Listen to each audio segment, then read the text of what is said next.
Excellent. Welcome to the Town of Basalt Planning and Zoning Commission meeting for September 17th. Do we have a call to order, please? All right.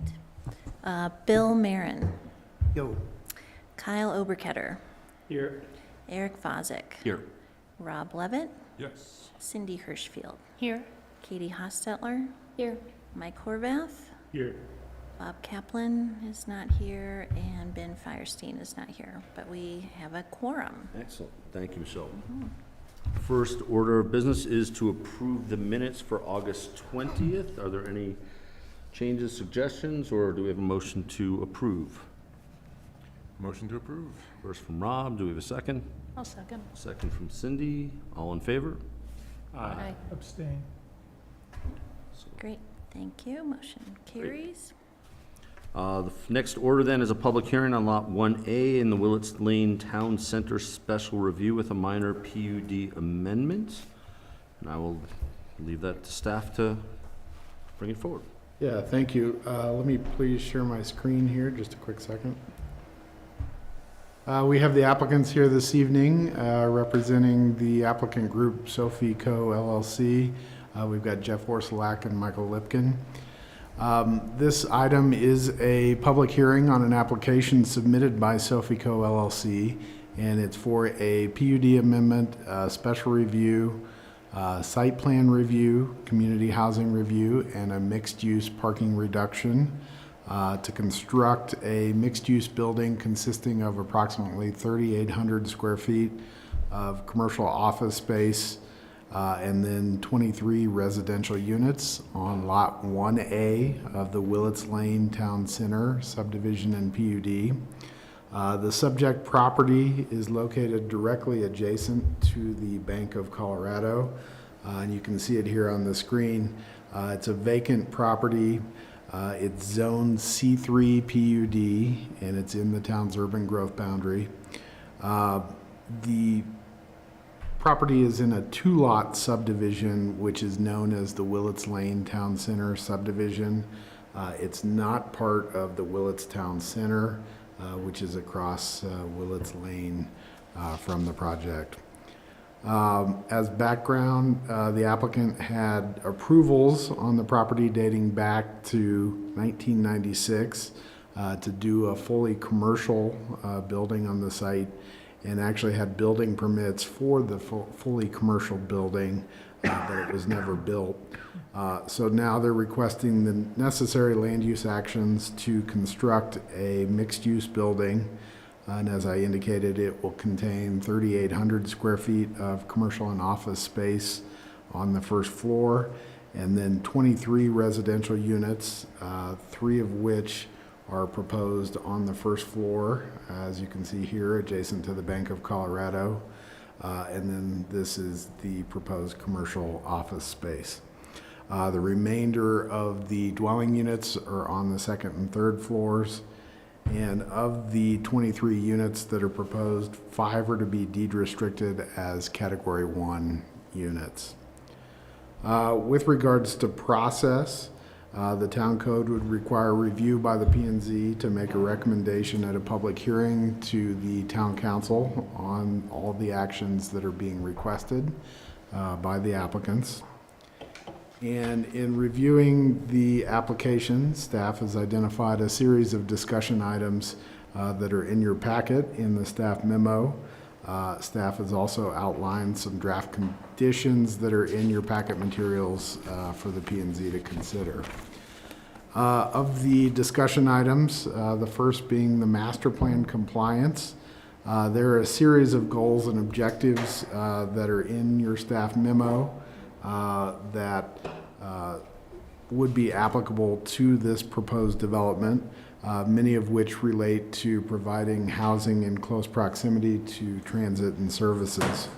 Additionally, the site is identified as mixed-use commercial on the future land use map that we have in your packet and that's in the master plan.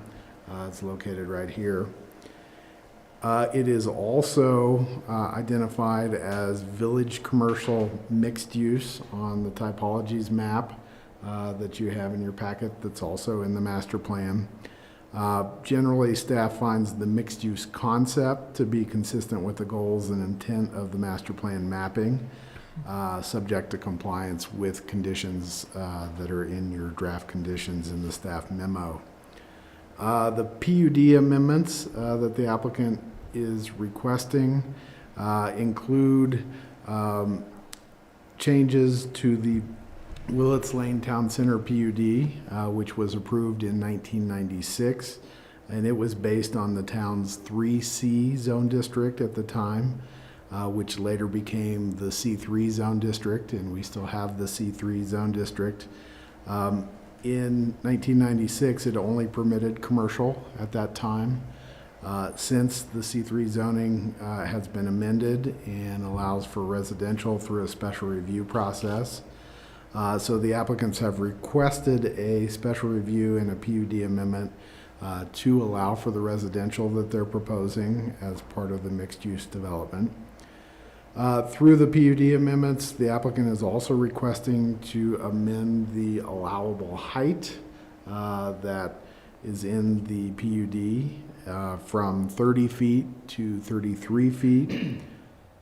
Staff notes that the proposed height is consistent with the underlying C3 zone district and is consistent with the mixed-use concept.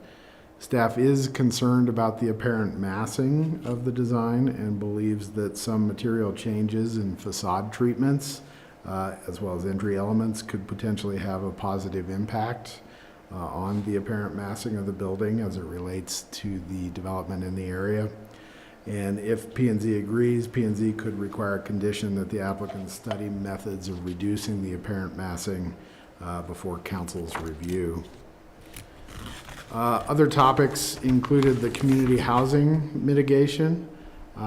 In looking at the community housing mitigation that you have in your staff memo, the town code requires that the higher of the commercial mitigation and the residential inclusionary housing requirements be applied and the lower be forgiven because it's a mixed-use development. The applicants are proposing for 5 units to be deed restricted as Category 1 units, and they're proposing for these units to be flexible in terms of whether they're for sale or rental units. The 5 deed-restricted units are proposed to consist of 1 studio unit, 2 two-bedroom units, and 2 three-bedroom units. The applicants are also proposing a slight change to the occupancy priorities in the community housing guidelines to provide a first priority to occupy the units to individuals that work on the site.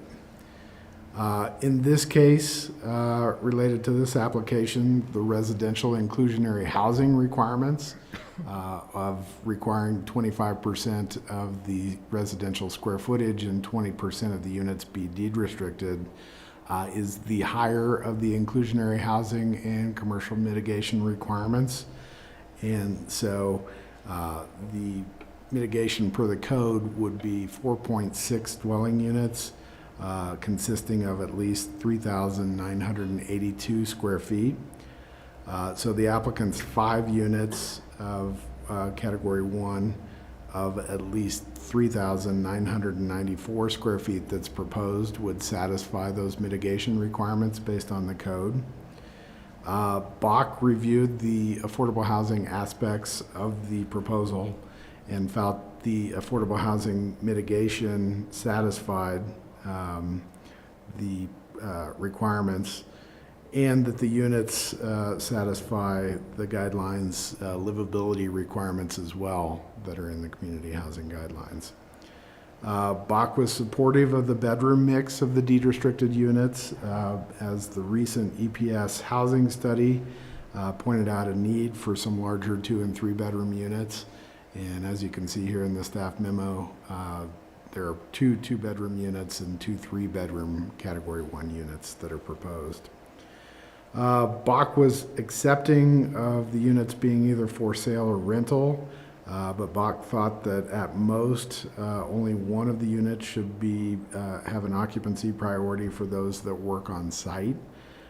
So staff has included conditions reflecting these recommendations from Bach. Related to parking, the applicants have requested a mixed-use parking reduction. Let me go back to the parking. And you can see it on the site plan here. The applicants have identified that through the town code, there is a mixed-use parking reduction that could be permitted. When looking at the common parking lot with the Bank of Colorado, there are 92 spaces upon which the proposed development could use. 112 spaces would be required by the development program on the 2 lots with the Bank of Colorado property together. The mixed-use parking reduction would bring that requirement down by 25% to 84 spaces. So the proposed development, when you take into account both properties, would have sufficient parking, given that 92 parking spaces is more than the reduction requirement of 84 spaces. The applicants have been monitoring the use of the existing Bank of Colorado parking lot and seeing low usage. Staff finds that there is sufficient parking with the mixed-use parking reduction. The police department has requested conditions that there be no overflow parking on East Valley Road or Willets Lane in the area. And so staff has included conditions reinforcing that requirement. Other topics included the private open space. The town code requires 50 square feet of private open space per unit, which is usually provided in individual decks or balconies for units. The applicant is requesting to combine the private open space for the individual dwellings into courtyard primary open space that would be on the second floor in the courtyard, and you can see it here in between the units. This is an approach that has been done quite often throughout the Willets Town Center. There's quite a few buildings in Willets Town Center that have this shared private open space. Staff, as well as the Basalt Affordable Community Housing Commission, BAC, believe it is important to have sufficient amenities and furniture to make the open space, if it's a common open space, work. And so staff has included conditions that the applicants provide amenities plan, an accessibility plan for tenants to access the common open space for review by the TRC before building permit. Other topics for discussion included the pedestrian connectivity as well as bike share. Staff believes it's an important component of this property being acceptable for mixed use in terms of requiring pedestrian connectivity to transit and services. And as such, staff has asked the applicant to incorporate a crosswalk across East Valley Road, as well as flashing pedestrian activated beacons, as well as to construct a sidewalk on the west side of East Valley Road, connecting from the crosswalk to the old Orchard Plaza path that runs back towards the El Chabel Park and Ride and also connects up to Willets Town Center. Staff has included a condition that requires the applicant to build that sidewalk as well as the crosswalk and activated beacons prior to a CO, as well as to put up financial security before construction for those improvements. Additionally related, the conditions require a WeCycle station be provided on site. This was a requirement of RAFTA as part of their referral comments. In terms of traffic, the applicants provided a traffic study that was done by a traffic engineer. It identifies a minor difference in traffic at primary hours, peak hours, from the commercial plan that was approved previously. CDOT also has confirmed that an access permit would not be required. We've got referral comments in your staff memo discussing that. In terms of sustainable building regulations and the wildfire mitigation ordinance, staff has included conditions that the applicant meet those requirements. And other topics included the vested rights. The applicants have proposed 5 years of vested rights. The town code would provide for 3 years of vested rights. Staff anticipates some code amendments in the next year or two, certainly within that 3-year time period. So staff has proposed a condition limiting the vested rights to 3 years, with the ability for the applicants to come back to council and make that request for an extension.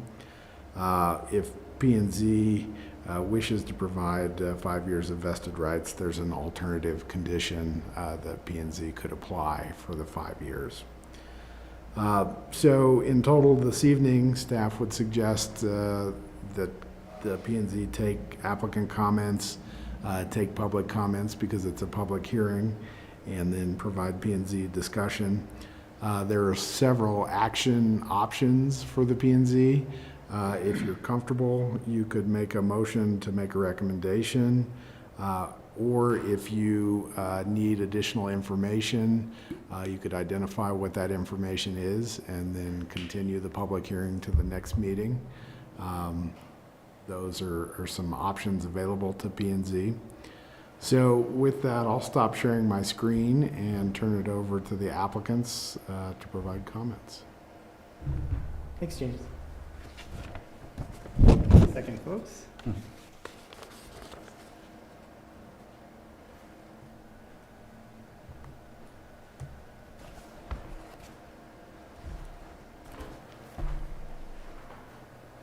Perfect. Thank you, guys. My name's Jeff, as James said, Jeff Orslack, and I'm here with Michael Lipkin. I work for Lipkin Warner, which is Michael Lipkin and his team.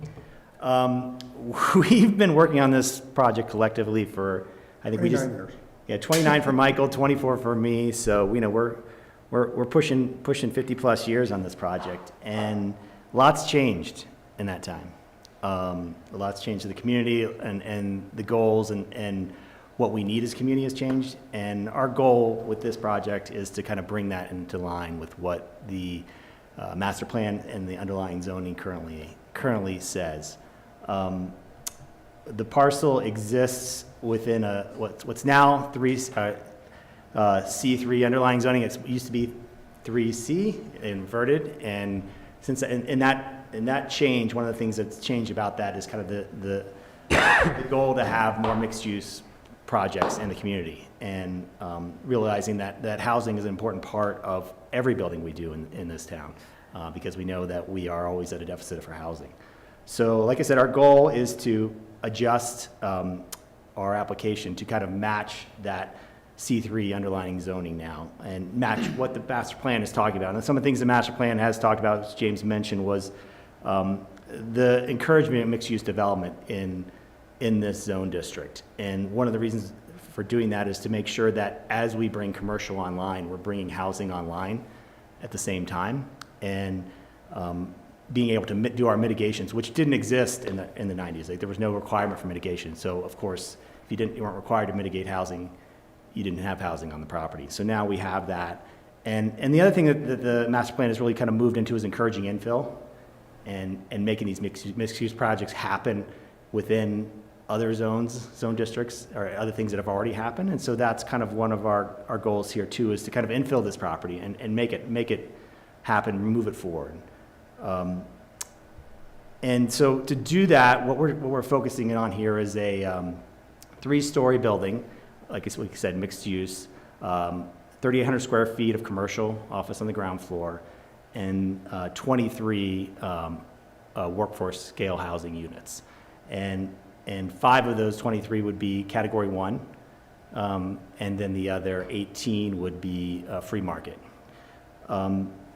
What we're looking at here is kind of focusing on kind of what we learned from the master plan, and then also you guys just had their new housing study that just came out, and one of the things we're trying to focus on is kind of focus on the things that the housing study is looking to see that we don't have as much of, and the 2 things that the housing study talked most about was the category 1s, which is kind of the lowest income category of housing, and then what's called the missing middle, which is the kind of those new categories that the housing study is proposing. And we think this fits right into that opportunity, because we are proposing 5 category 1 units, and there are not a lot of category 1 units on the market are available right now. And so I think each one that we can bring online, the better. And then we see the other 18 in this location, given the scale, finishes we're looking at, size of the units, those kind of things. We think they're going to fit into that missing middle as an opportunity. And so with that, we think that we've got a project here that kind of focuses on the goals of the master plan, focuses on the goals of the new housing study, and hopefully brings this project forward after 54 years of work. So, I mean, that's kind of where we're at.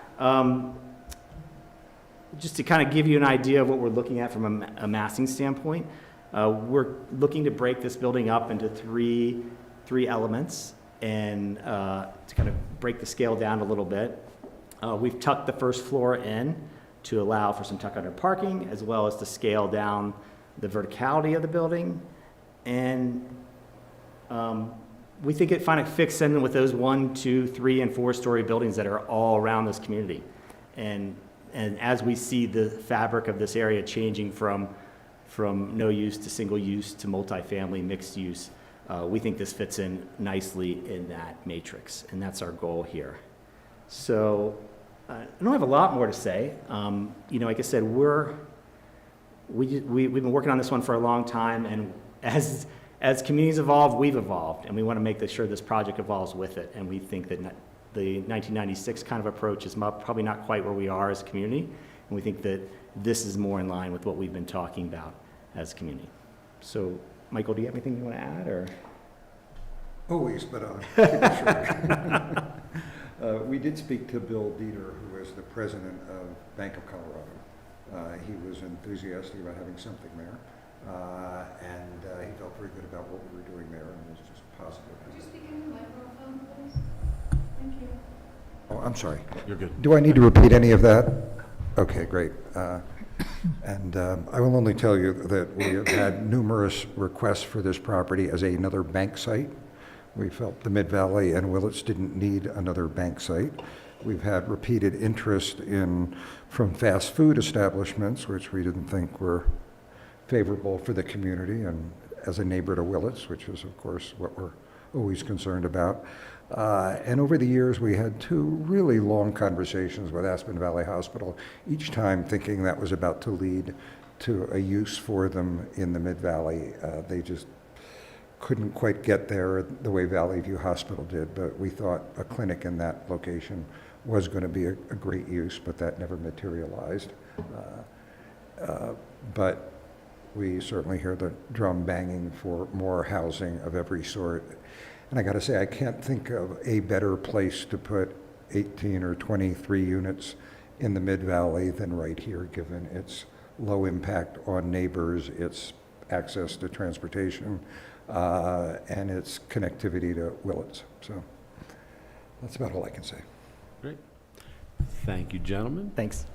We'll open it up now for any commissioner questions. Start with Katie. No questions right now. Rob. Little questions. Why do you guys want to extend the vested rights? Well, I was here from 2008 to 2012, so that was 4 years when absolutely nothing could happen, and that's how sort of recessions are. And I expect in a recession you guys would grant an extension, especially if it's a project you guys like. So, it just seems like that's the way business cycles kind of work, and it's hard to find. A project like this isn't the easiest project in the world to find investors for. It's just not. It's not the easiest kind of project, yeah. So, we think we could need that time. Somehow politics seem a little weird these days, but maybe that's just me. But I think that's why we're asking for it, based on experience. You said you had conversations with the owner of the bank, Yeah. bank president. Yeah. They have a letter, It was in there. not from the bank. I thought. No. No, I thought I saw it. Yeah. They're certainly aware of the project, and I guess they felt, he said, is there any way we can help? And I didn't respond to that by telling him to send him a I think letter. going forward, Yeah. that would be helpful. Okay.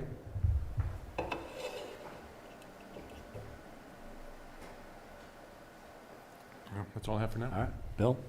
Yeah, I have a question for staff. Are there any PUD or zoning restrictions on the nature of the occupancy of the commercial space?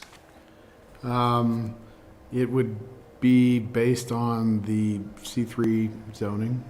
So the C3 zoning allows for, So the PUD defaults directly to the C3 zoning? yeah. I Okay. mean, actually, let me clarify that.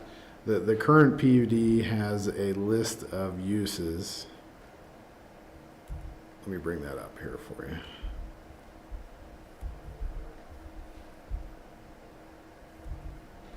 And they include Excuse me. fueling station, they include office, regular retail, commercial.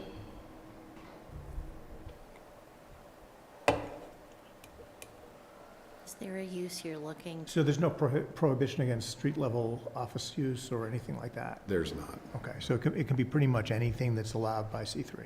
Yeah. That's a good enough answer. Are we envisioning one large commercial space or smaller multiple? Well, it's a single space as it now stands, It is, okay. and I think that's about all I can say.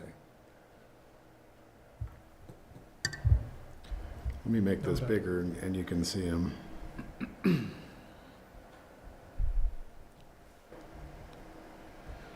So retail business, commercial uses, personal service, gas station, fast food, restaurants, professional business offices, restaurants, commercial recreation.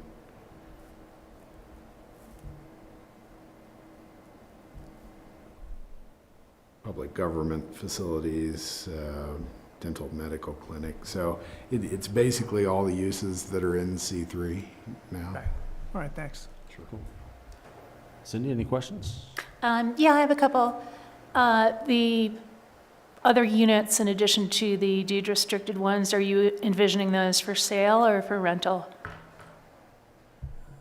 We're asking for to either or. At this point, we're just not sure. It is, like we said, it's taken a while for us to get this off the ground, and we're trying to kind of create some flexibility so we can find a way to push it forward. And we think that having that flexibility is going to allow us to make it move a little bit faster.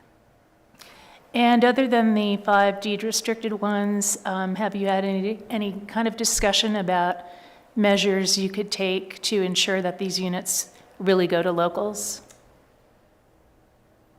I think that, like we were talking about earlier, the thing we're looking at here is scale, size, finishes, those kind of things. These are smaller units than what you're seeing on the market now. Most new projects coming to the market now are kind of a larger, more luxury type product than what we're talking about here.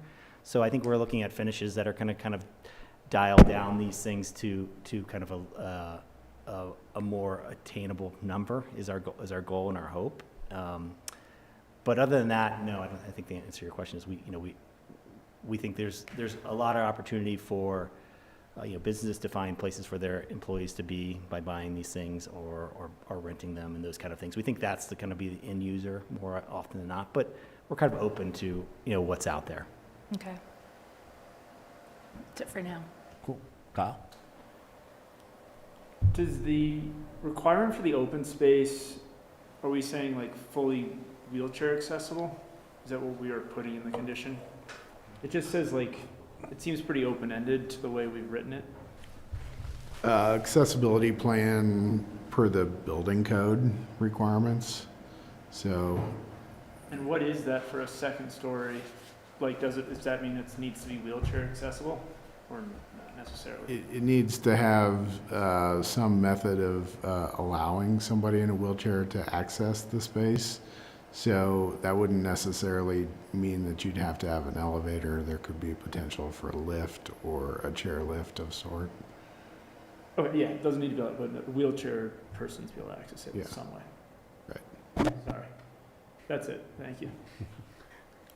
Mike? No questions now. A couple small ones. I glanced at the traffic study, but didn't do it in depth. Did they talk about the impact further up East Valley Road where we've had those issues around Crown Mountain and that intersection? Or was that not included in the?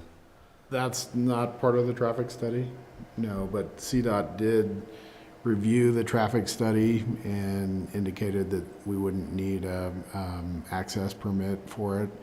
Whereas they've taken a hard stand on the intersection at East Valley Road and Highway 82. Further up at the Elgibel intersection, they've said, nothing else in Crown Mountain, and they would require an access permit up there. Cool. Not giving away who you're talking with, do you have an indication how many employees maybe would be in this space? And are you okay with the modifications on the requirement of allowing one of the units for the employees down below, or? Well, and I should have addressed that. That's a good question. I appreciate you asking that. You know, we had a good conversation with Bach about the 5 units, and, you know, our stance and our request is we'd like those 5 units to, you know, we create a tier of priorities, just like the code has a tier of priorities. And one of the things the master plan talks about is the value of providing housing on site for employees. And so, our vision is we'd love for these 5 units to, the first priority be house the people the employees we're creating with this project. And that's the idea, is to make this a zero-sum project in that regard. So from our standpoint, we think that the master plan talks a lot about that, focuses on making that housing on property as much as you possibly can. And that's why we've requested that all 5 on the first priority be to the business, somebody that works in the space on the ground floor. Cool. That's our request, and that's why we're doing it, because we think that that's the essence of what the master plan talks about and what the community has said they wanted. And will you, I know you probably haven't yet, will you reach out to the next level, on your list, the school district and everybody else? Of course, yeah. And that's, of course, why we've always, I think we've always been clear about this as our projects as we go through the past, is we want to take care of the community first. So we are thinking about it as a concentric circles. And so that first step is the person that's downstairs. The second step is the people that are essential to our community. And so those are, like we say, school districts, are, nonprofits, those kinds of folks. We think we want to kind of keep those concentric circles and focus on what we can control, which is our community, because we know we have a lot of outside influences and forces that we all can't control. So let's put a pin in it now and make it happen, as opposed to kind of wait. Cool. And following up on Rob's question, I know Kroger's a big fish to fry, but have you reached out to them as they're right across the road? If any concerns they might have of overflow parking if we're reducing the parking on site? Again, a nice letter would be a nice thing to have to say that they're not worried about it. We haven't. We have been monitoring the parking, and I think the highest number of cars we've seen in a day is 9. So the Bank of Colorado is a low impact use, and we've got a lot of spaces on the parcel. And Okay. Just a thought more than anything. Totally, I understand that. Yep. Cool. Any last questions before I? So we will. Yeah. Did you have one? Ask one to staff, I guess. They asked, we put in what their vested rights request was. Yeah. But doesn't appear that we matched that for the community housing, where we were given 2 options. So it seems like in here, the option is just the occupancy priorities for one of the deed restricted units. Is there a secondary option for all 5? The alternative condition, if P&Z did not agree with Bach and wished to go with the applicant's request, would be 5, just to change that condition to 5 Okay.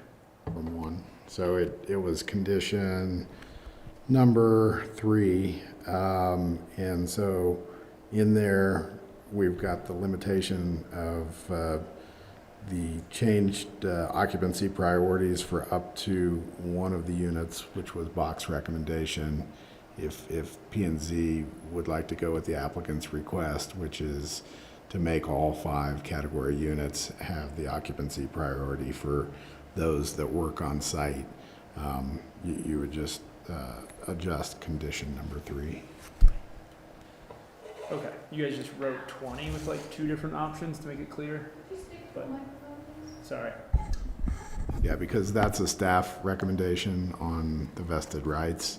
The community housing actually came from Bach. Gotcha. Board. Okay, thank you. Sure. If there are no more questions, we'll open this up for a public hearing at 6:38. James, you want to go through the online litany? Yes, if you wish to provide comments to the P&Z via the Zoom call, you can go to the town's website, which is www.basalt.net, and go to the Agendas tab and pull up the Planning and Zoning Commission agenda and packet for September 17th. And the link for the Zoom meeting is on the second page of the packet. So you would just need to click on that, and then you could join via Zoom. Keep it open for a few seconds.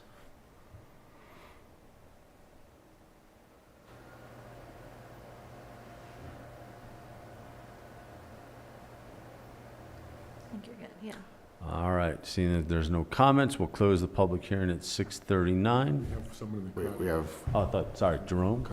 State your name, your address, and your comments, please. Greetings, I'm Jerome Simisak with the Romero Group. I'm here representing Bob and Sue Petrock, owners of Orchard Plaza 2, 400 East Valley Road, which is part of that. It's a condominiumized property, and there's a homeowners association. There's 3 components to that homeowners association there, one of them. Jeff and Michael, I work with them. Don't impugn any of their design work or anything to that effect. But Bob and Sue do have some concerns on the proposal that, as presented, the biggest one is putting residential in the middle of a purely commercial space right now. The Orchard Plaza area is purely commercial. Across the street, you've got the gas station, the bank, again, purely commercial. Then you fade into the mixed-use residential and commercial. So they don't know that really belongs in that location, sandwiched between East Valley Road and Highway 82. So that's one of their concerns. The other is a concern shared by the town staff, as mentioned, the mass and scale of it. If you look around at Old Orchard Plaza, as well as the Colorado Bank building right next door, and then across over to Willits, you've got a lot of peaked roofs, gables. Yes, I know they're mostly faux, but you've got some varied architecture in those locations, as opposed to the big block at mass and scale of the renderings that we saw. And yes, I know they're not final designs, but to get the square foot of residential you're looking for, you're going to have to maximize that footprint. So I don't know how much flexibility there could be, along with the increased height. I know it's only 3 feet request. Keep in mind there's another 5 feet allowed for utilities on the top, air handlers, what have you, up there. So they're worried about just a big block building in that location. The other piece that they are concerned about, and Eric, you kind of expressed the same concern, is overflow parking into the what we'll call the city market parking lot. The traffic study does not contemplate the addition of a gas station, which we know City Market is considering and has already accepted use for that parcel. The anticipated location of the gas station would be on that end, appertuent to the bank parcel, if you will. So we would expect a lot more impact in that area, potential loss of a few parking spaces, and this isn't really my world, so I'm making this a little bit up on the fly, and a small change to the traffic pattern. Net, I think it would have a significant impact on all of East Valley, and this intersection, that exchange, if you will, between the entrance to the bank parking lot right now and that entrance to the city market parking lot. Those are really the Petrock's concerns. They house a number of, I think, fairly successful businesses with RJ Patty Wax, Jaffa, Tac Fit, and those businesses in there. So it is a high traffic area, and they feel that they add good commercial energy to that area. Thank you. Thank you, Jerome. I don't see anybody else online or here, so we'll close the public hearing at 6:43, and we'll open it up for commissioner comments and discussion. Mike? I think overall, the mixed use, is positive. Obviously, the housing and what they're proposing.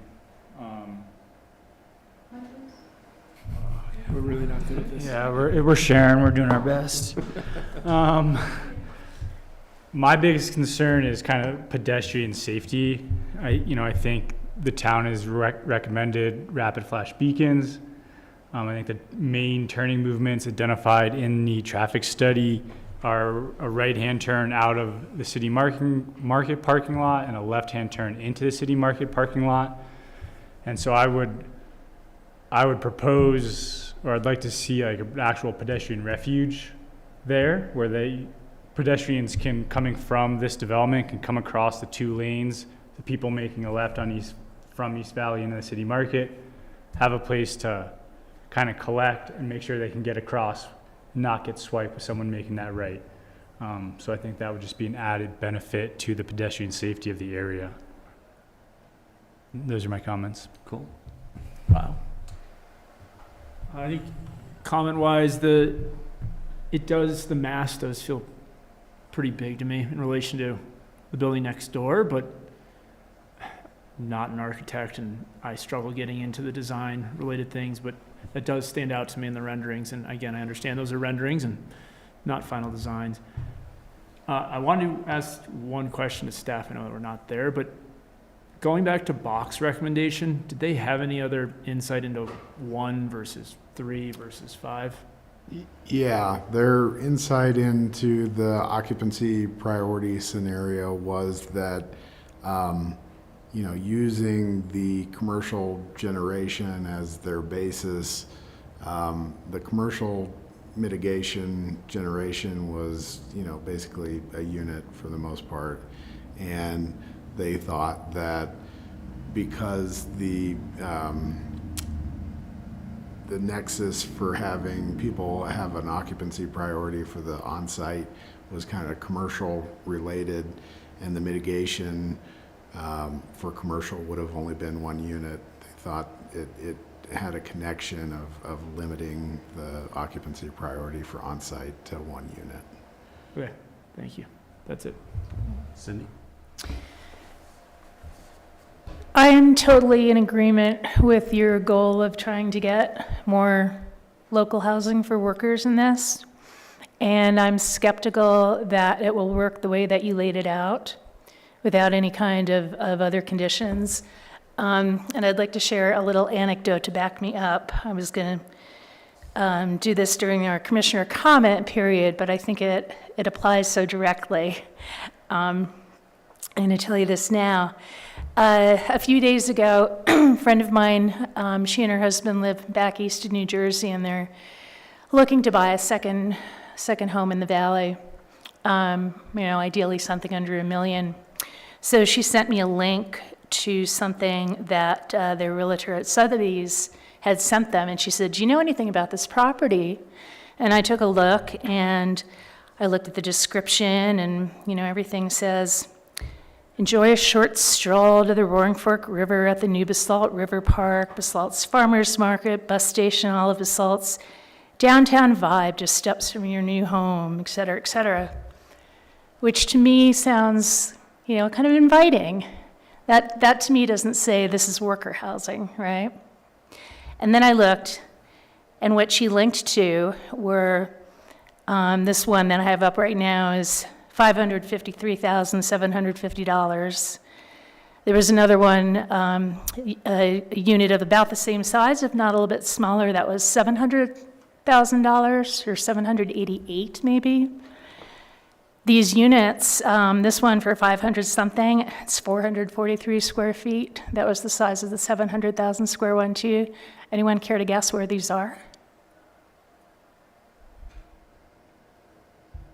Anyone? Lofts. No, it's Basalt Circle. Circle. Yeah, right across the street, which was sold to us as a project that, because of the size of the units, no one was going to want to buy these but local workers. And that project got approved, and as you might have seen in the paper, then it recently got reapproved to switch from rentals to sales, free market sales.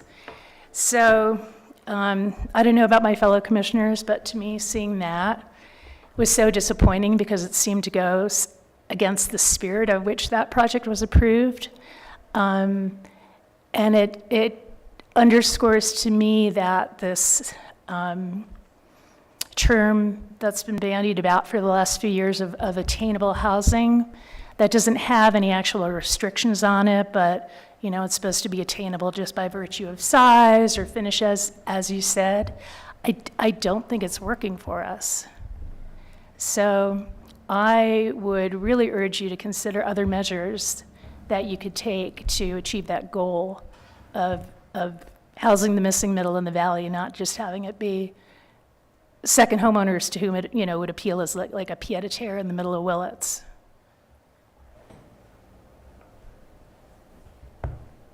All right, let me begin. First off, I agree with what Cindy said. If it's not deed restricted, it's second homes. It's just that's just the way it goes anymore. Anything to think that there's going to be some sort of magnanimity in housing is folly. It's not going to happen. People are in this to make money, and they're going to do it unless they're required to do something different. That's not necessarily a developer, that could be the person that sells it down the road. Yeah, I know, that's just the way it goes. Yeah, absolutely. I'm sure these guys have all the greatest intents in the world. But that's, in a general sense, unless they're required by law to do it, it goes that way. It's just the way this whole valley has always worked. Anyway, let me get back to my regular comments. First off, I think the height is fine. I'm always in favor of extra height in the urban core to get housing. I think that's great. I as always, support the code required 3-year vesting. If the applicant needs more vesting because of economic conditions, they can always, as they have always done, come back and ask for it. So I don't think that's a transient concern.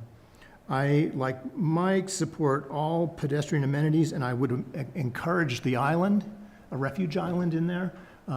I've walked across that part of town numerous times. It's always really weird to walk there. There's no sidewalks, there's no nothing. You have to either walk on the bike path or in the street. And so as many pedestrian amenities as we can get or will fit, I think is good, and I support them all. I also want to applaud them for 3 type A units. I think that's great, even the big ones. I don't necessarily agree with the housing studies about the middle of the missing middle on the unit sizes, because on all the affordable housing projects I've done, the bigger units always languished for a really long time. People say they need them, but when it comes to renting them, they sit there. So when the unit mix just, I think, tends to hover around studios and 1-bedrooms are what get leased first. So this is a business decision on your guys' account, so I think that's fine, but I do think it's great that those units, there's as many type A units as there are. I'm always pulling for as many type A units as we can possibly get. I am disappointed that the common area is inaccessible. It's just flat out inaccessible right now as designed, so it needs some attention that way to make it accessible, or there needs to be another facility for open space for those units that are the type A units, because there's no way to get there. My big issue really is agreeing with staff. The exterior of the building is challenged, just to say the best. It's about as simplistic as it could be. Maybe they're going for a new brutalism, I don't know, but it is definitely could use a little help. And when it comes back to council, I would really hope that there's some articulation, some delineation of materials beyond and above what is shown now. It's just 2 flat, thin materials. There's no shadow lines, there's no mass changes, there's no parapet changes, there's nothing. And for 50 years of work, I hope we got better than that. The word I wrote down is one I've used for years and years. The building needs a façadomy. a facadomy. Just cut it off and put something new there. That's my comment. Mr. Levitt. Yeah, I'm with Bill on that last point for sure. I was sort of hoping the rendering that we saw was just a placeholder and not the actual building that's being proposed to us. I think if the third floor were stepped back, it would help quite a bit. I don't know if in lieu of the tuck-under parking, if those type A units had a little patio, if that would offset not being able to reach the common space, but Bill had a good point that something needs to be done to accommodate the type A units. Mike, with the pedestrian refuge, I think is a great idea. So, and Cindy, yeah, if half the units were required to be for locals, right? Something like that is what you're talking about. So I'm a fan of mixed use. I think it's a mistake to build bedrooms and not build jobs. It's a weird place for housing, but I'm okay with it. It's near buses, it's near Willits, it's near a supermarket.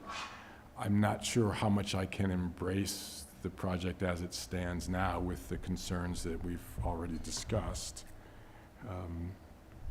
Just make sure I've covered my list. Then you look at Black Mountain, who dropped a very large building in the middle of a field, but got it through because they offered 50% affordable housing. So I know the burden's not on this applicant, but as we evolve, 25% might not cut it anymore. And, we look for offsets, and that's a possibility. Yeah. That's it. I think a lot of really great points have been made that I agree with. One interesting, I don't remember the exact layout of the sidewalks and bike paths, but I know RAFTA made the recommendation to have a bike share station, but I'm wondering if it would make more sense to almost have that across the street on the city market side so that it's next to the bike path, because to Mike's point, just thinking about bikers taking a left out of there or a right, I don't think there's a bike path and the road is pretty narrow. Just something to consider for biker safety if RAFTA is implementing that. I agree with everything that's been said. Pedestrian safety, making sure these units are for locals, is super important.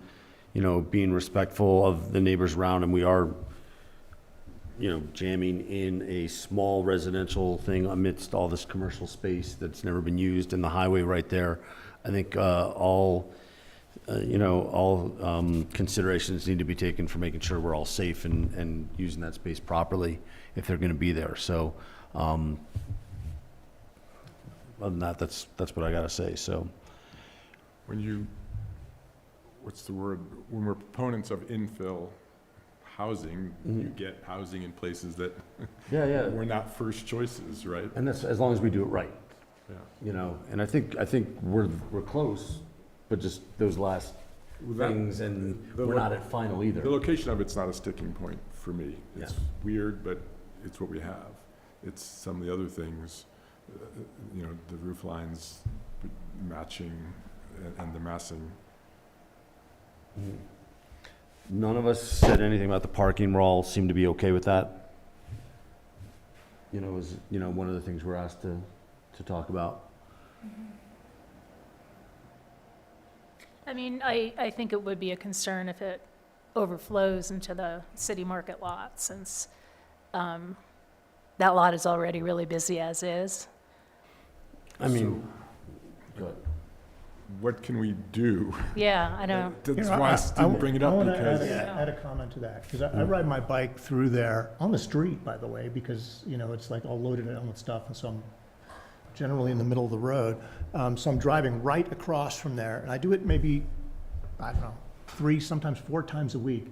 And like they said, I've never seen more than 5 or 6 cars in that lot. I would think they would be more susceptible to overflow from City Market parking in their lot. Yeah, well, that would have been my comment. So I really don't think the parking issue is even a threshold concern from my standpoint and my observation of what happens there. Plus, it's part of our code to have the mixed-use parking reduction. And they're taking advantage of that, and I think we should encourage it. Since this is a PUD amendment, does it come back to us, or we just make a recommendation and goes to council and? No, it's just one round of review. P&Z makes a recommendation to council, so you wouldn't see it again. Are we at the point to make a recommendation? Do we want to ask for changes? I think that was an option to see, correct, if we want to bring it back. Where are we at? I find the massing and the height are sticking points to me. The vesting, I would probably stick with what code is, just because that's why we have it. The affordable housing, I don't know what to do. I will say this, Rob, we have granted minor exemptions in height for mostly housing buildings, so I think that is more in keeping because of that one point. Right, but I tie the housing, the height, and the massing together. So if you want the extra height, then something needs to be done. I agree To with the that, building. I agree with that. And I don't, so therefore, do we, Do we want to see a facade study again? That's a But wouldn't threshold you have question. to, is you're basically in this saying that we are approving it as generally shown? well, I think they can go to council even if we were to vote it down, right? They could.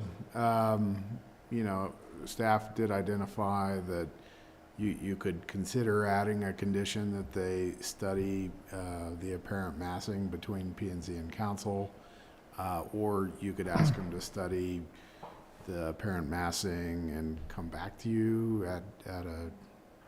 Well, here's an idea. I kind of wrote an outline of a motion. So how about if I made a motion for, with 3-year vesting, a pedestrian refuge, and a facade study to go to council?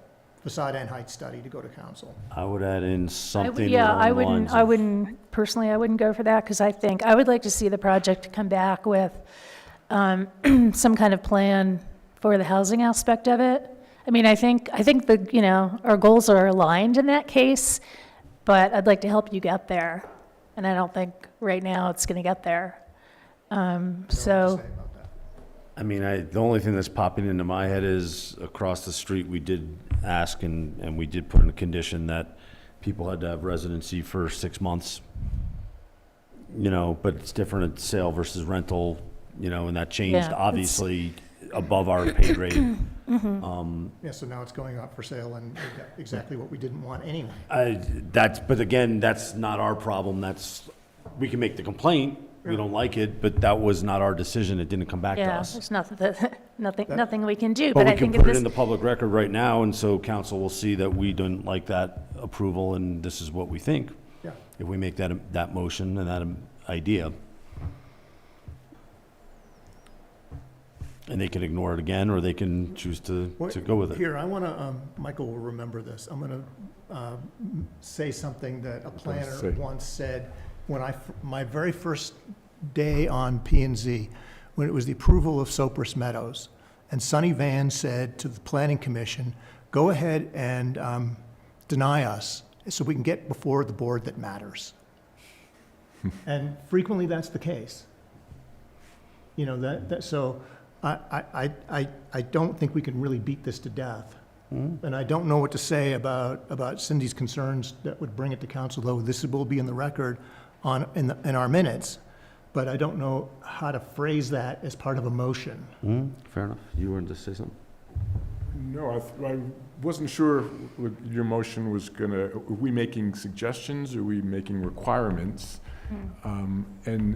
Cindy's could easily be, we would like half, and I'm just making up a number, half of the units to be deed restricted to locals. We can't really make requirements. We can just make recommendations to council.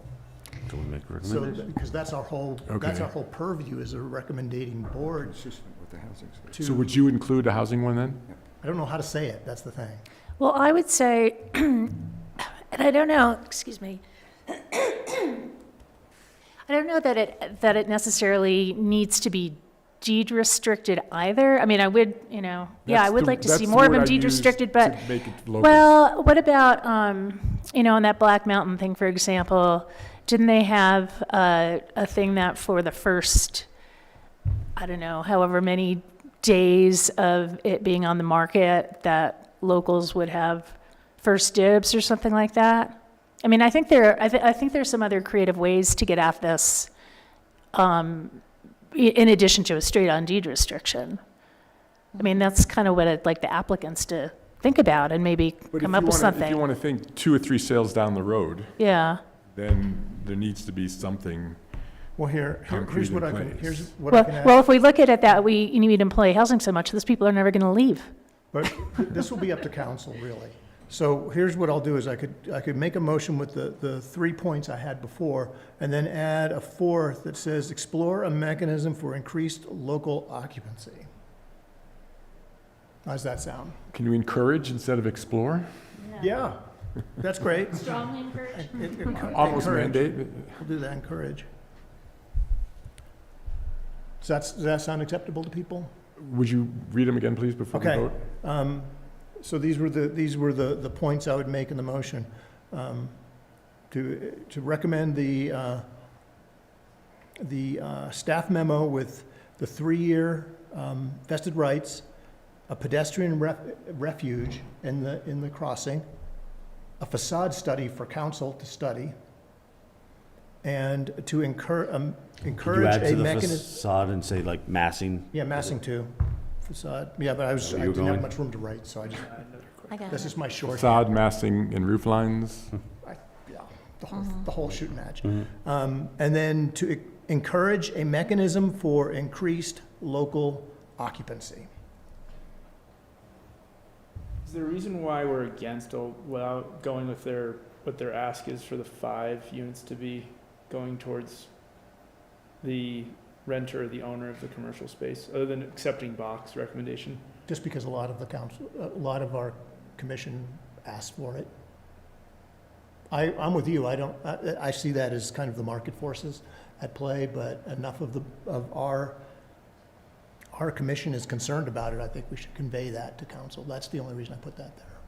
No, I'm saying the deed restricted units, Oh, the deed restrict, allowing them to use their outline versus only allowing it to go to 1 unit. So they want all 5 to be, Right, I was just going with Bach because that's what they study and that's their job. me too. I'm fine with that. I'm with you, Kyle. I have no problem with going the rank system and keep the employees that are there living there. That's personal, but I think it's worth a discussion instead of just being like, they're just giving more, and then we're saying, well, actually, we're just gonna take it away from you and use it somewhere else. Yeah. It's also their project, they should have, I think, the ability to offer up what they wanna do with it, and still getting it, still has to go down the line, it still ends up with public people living here. So you're talking about the 5 units Mhm. that are deed restricted. Mhm. Right now, 1 goes to people working in the building Yep, and 4 goes to. a regular follows house. the normal housing restriction. And The that- applicant in the request asks that all 5 go follow their list that they Was outlined. this part of Bach discussions? Yeah, this was the majority of the Bach Okay, discussion. so that's why I go with Bach, they talked about it more than we have. So would that mean that those 5 units, or 4 of the 5 units, could conceivably be Prada employees rather than people that are working in the space directly below them? Well, I thought we had the, And I don't really know what the Hierarchy, right? controls are. Yeah, let me please explain. Teachers. It's the Still. occupancy priority system, so the way the applicant has proposed it is the first priority would be to employees that work on site. right, And school then district. and then it waterfalls down to, if they can't find somebody that's interested that works on site, then it waterfalls to essential employees in the I have Basalt it pulled area. up here. And then in special districts and nonprofits. And then it waterfalls down to general employees that work in Basalt, and then it waterfalls down to Aspen to Glenwood. So it's, So at some point, it even circles back to the employees in that building. I think we have so few examples of employers stepping up and taking care of their employees, and they keep leaving it to government. I think finding out maybe how this works, because I realize it's not perfect either, because you're living there and you get fired from your job, how long does you have occupancy rights? I think that's a real issue. And by the way, Cindy, I agree completely with your comments. I just don't know how to get there, especially on the heels of the housing study you guys have just done that, you know, the ink isn't dry yet, and you're pointing out perhaps a limitation. And, you know, I'm a real advocate for Basalt, housing Basalt before it houses Aspen. I also believe Aspen has to be told just to stop. We're not going to build their housing down here anymore.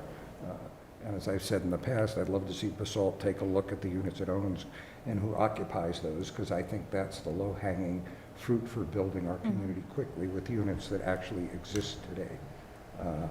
And, you know, we just all have the problem of how much free market, what can free market housing support in Basalt, because it's not the same model as Aspen. And I don't know what the right answer is, but the housing opportunity for the missing middle is getting away, and the housing need Basalt has should be thought of very carefully to take care of Basalt's needs first. And the housing study that you were just referring to, Is the one the which town one is is the one that the town did, I or, just did, yeah, okay. yeah, that's what I meant. But Thank you, Michael. I just want to circle I'm it sorry, yeah, back to I know what we're that's not kind of right. trying to wrap our heads around. and Doing what my we wanna- best. No, it's fine. Any more thoughts on Kyle's idea that maybe we don't listen to Bach? Do we want to listen to Bach? Where are we at in that sense? I'm open to increasing the concept of giving priority to the people who work there to live there. I mean, that's, you know, that's limiting part.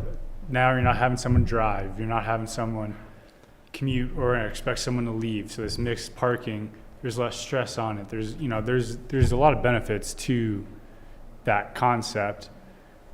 I mean, what are the chances that they fill all 5 with people who work there? I think it depends on who they get in the space, Yeah, obviously. and that's a lot, that's Yeah. big up in the air. And so I still think probably the majority would be cycled through the next stages. I think it would be interesting to know, and I think, Michael, maybe you just alluded to this, but, you know, we talk about this a lot with projects and the, you know, people who work there getting first priority for a unit. I'd love to know how it actually works out in practice. And I don't know if anybody tracks that, or, you know, I think for the, For deed-restricted units, you mean? no, well, just, I mean, for the ones that were the first priority is people who work in the building, like, how often does that end up being the case versus, it, you know, there being nobody who wants to take that unit or take that unit and going down the line? I feel like that would help us make more informed decisions, because I feel like we're just kind of casting around like, well, yeah, sure, yeah, it'd be great to live where you work, and I don't know. I might want to get away from my work at the end of the day, but yeah, I don't know. I just feel like we're talking in conceptualizations and not like really any kind of firm evidence. well, But that argument goes both ways. Kyle, Mike, sorry. Sorry. That argument goes both ways, though. They've offered something, we're saying, no, don't do that for some other reason. Like, it kind of, you can take both sides of that. Yeah, James, go We're ahead. not really saying no, we're just going with a group's recommendation that discussed it with maybe more knowledge than we have. James, go ahead. I was just going to answer Cindy's question about, we don't really have any built examples of where we have the on-site priority for people that work on site. You know, BCC has that concept in their approvals, but we don't really have any built examples. We do have, you know, the typical waterfall priorities, which, as I described, are kind of essential employees in Basalt first, and then it waterfalls to regular employees in Basalt. Can you pull those up easily? It's part of the packet. It was in the packet. I know, I read it and I thought, oh, I like that, but Oh, I the thought if we had it in front of us, priorities. Yeah. it might be It's helpful. page 13. But, you know, generally, in terms of the percentages in that kind of regular system, without the on-site priority, we see, what we've seen is in the lower category units like the Roaring Fork Apartments, that we have more Basalt employees generally than the higher category units. Kyle, just a follow-up question. For me, I kind of agree with your thinking, but I don't want to slow this down over 13 this. of the packet. You know, I would almost say we can have, you know, again, recommend to council that they have this same discussion we're having, you know, rather than jam the whole thing up over this. 5 Yeah, minutes are sort of the lowest of my concerns. I mean, we have Bach, we had people that studied it. It's the other 3 issues I think are fairly significant. I don't have strong opinions either way of how many units, as long as they're all deed restricted. I mean, I'm not gonna keep a motion, anyone can make a motion, so. No, fair enough. I just, you know, would you like us to wordsmith something about council further studying this and taking into account that we seem to be kind of split on this, or? I mean, you've already added stuff about looking at the housing in general, so we don't need to keep adding more housing things. So, I am disinclined to make our rulemaking more tortured and complicated than it already is. I find them valuable suggestions, Bill. Yeah.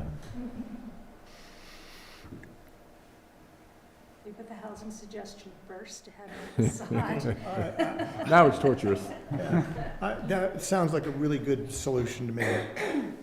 Do you want me to reread this? Sure. Okay, I'll make a motion to recommend the staff's draft recommendations with a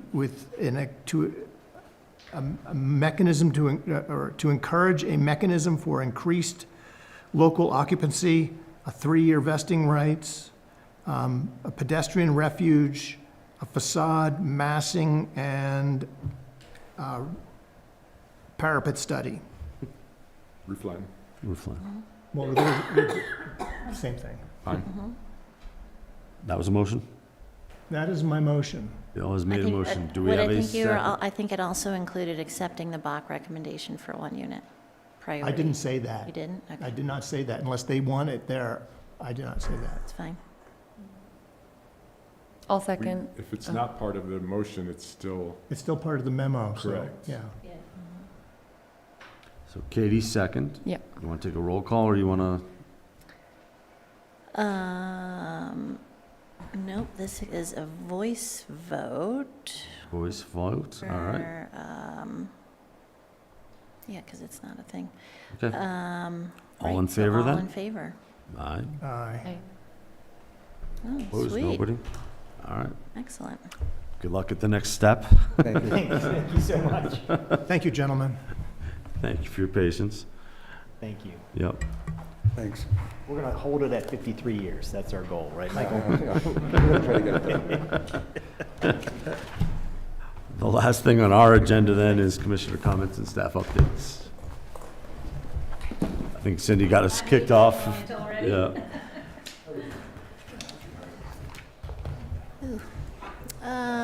Staff updates. Well, it's budget season, so the updates are short. But a kickoff meeting with our design team for Parcel 2E, our affordable housing project in the future across the street from Takah, but really nothing more exciting than the fact that we had a kickoff meeting. More to come on that probably in the new year. A lot of background work to do there. Concert series wrapped up, as we all know. Farmers market? Farmers market is still going. One more weekend, is that true? Yeah.